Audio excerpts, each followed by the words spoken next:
Matrix में अब हम बात करेंगे addition and subtraction of matrices.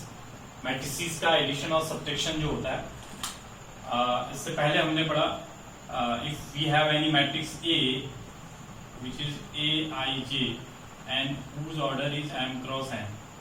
If there is another matrix b, in that case जो मैट्रिक्स का एडिशन होगा इन दो मैट्रिक्स का एडिशन वो तभी पॉसिबल होगा जब दोनों का ऑर्डर सेम हो। दैट मीन्स अगर ए आपका m क्रॉस n का है तो b का भी m क्रॉस n होना जरूरी है, तभी वो दो मैट्रिक्स जो है वो ऐड हो पाएंगी। तो इन दैट केस जो आपका a प्लस बी आ जाएगा that is equal to A I J plus B I J M cross N, यानी कि जो सेम पोजीशन पे एलिमेंट्स होंगे वो ऐड हो जाएंगे, कॉरस्पॉन्डिंग एलिमेंट्स ऐड हो जाएंगे।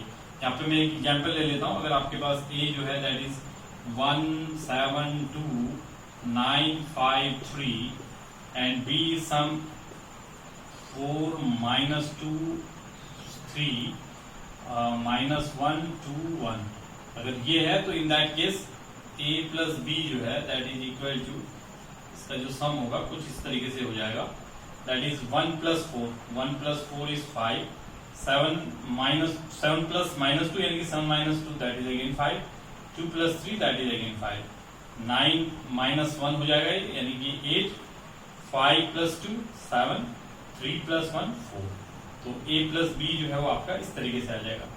एंड अगर हम a माइनस बी की बात करें, डिफरेंस की बात करें तो 1 minus 4 that means minus 3, 7 minus 2 that means 7 plus 2 9, 2 minus 3 that is minus 1, 9 minus 1 यानी कि 9 plus 1 10, 5 minus 2 that is 3, 3 minus 1 that is 2। तो ये आपका a माइनस बी आ जाएगा। तो addition and subtraction nothing but यहीं पे मैं अगर a माइनस बी की भी बात करूं तो that is equal to A I J minus B I J M cross N. तो सम और डिफरेंस एक ही जैसा है, बस केवल साइन का ही डिफरेंस है कि एडिशन की जगह सब्ट्रैक्शन आ जाएगा। प्रोसेस सेम है, लेकिन ध्यान में आपको ये रखना है कि दोनों का ऑर्डर सेम होना चाहिए। अगर दोनों का ऑर्डर सेम नहीं होगा तो फिर एडिशन या सब्ट्रैक्शन पॉसिबल नहीं हो पाएगा। फिर जो एडिशन एंड सब्ट्रैक्शन होता है मैट्रिसेस का, वो आपको ये ध्यान रखना पड़ेगा कि वो कम्यूटेटिव भी होता है, कम्यूटेटिविटी को सेटिस्फाई करता है। दैट मीन्स अगर आपके कोई दो मैट्रिक्स हैं ए एंड बी, तो A plus B is equal to B plus A, commutative है। एसोसिएटिव है यानी कि A plus B plus sum C is equal to A plus B plus C, associativity को भी सेटिस्फाई करता है। ये आपका कम्यूटेटिव हो गया, ये एसोसिएटिव हो गया, एसोसिएटिव। इसके बाद अगर नेक्स्ट में बात करूं तो आपके पास एक जीरो मैट्रिक्स होता है जिसको आप ए में ऐड करेंगे तो again it will give you A और 0 प्लस ए। तो this zero is known as additive identity, additive identity.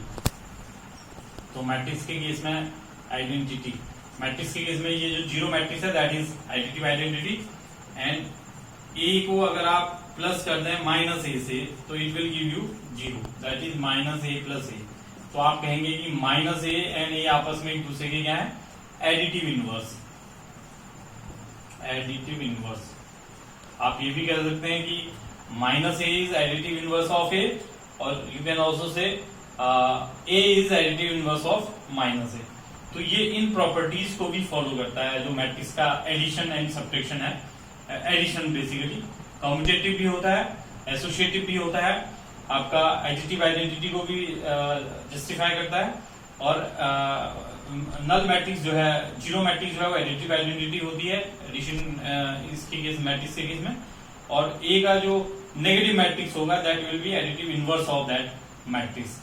अब कभी हम अगर मैट्रिक्स को कंपेयर करें तो वो किस तरीके से करेंगे वो भी मैं आपको बताऊंगा साथ ही साथ। मान लीजिए कि कोई दो मैट्रिक्स हैं, अब आपको ये भी समझना होगा कि जब मैट्रिक्स का ऑर्डर सेम होगा तभी आप उनको कंपेयर कर पाएंगे।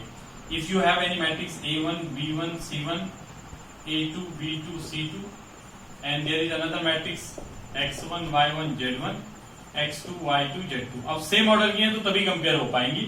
उस केस में जो करस्पॉन्डिंग एलिमेंट्स होंगे, अगर ये दोनों इक्वल हैं, if this one is A and this one is B suppose, और ये A है, ये B है, ये A है, तो A और B, A equal to B हम कह रहे हैं तो उस केस में A1 आपका X1 के इक्वल हो जाएगा B1 जो है दैट इज Y1 के इक्वल, C1 जो है वो Z1 के इक्वल, A2 जो है वो B2 के इक्वल, C2 जो है वो A2 जो है वो X2 के इक्वल, रादर X2 के इक्वल। जैसे A1 X1 था, B1 Y1 था, C1 Z1 था, A2 X2 हो जाएगा, B2 Y2 हो जाएगा, B2 रादर B2 Y2 के इक्वल हो जाएगा और C2 जो है वो Z2 के इक्वल हो जाएगा।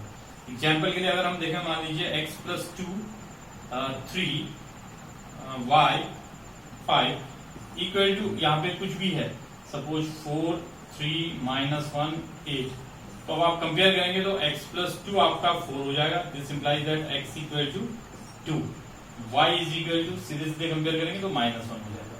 तो इस तरीके से आप इक्वेट कर सकते हैं मैट्रिसेस को आपस में, और ऐसे आप वैल्यूज निकाल सकते हैं जो भी अननोन्स उन मैट्रिसेस के अंदर होंगे, तो उनकी वैल्यू इस तरीके से निकाली जा सकती है। तो मैट्रिक्स का जो एडिशन, सब्ट्रैक्शन एंड कंपैरिजन है वो आपको समझना होगा।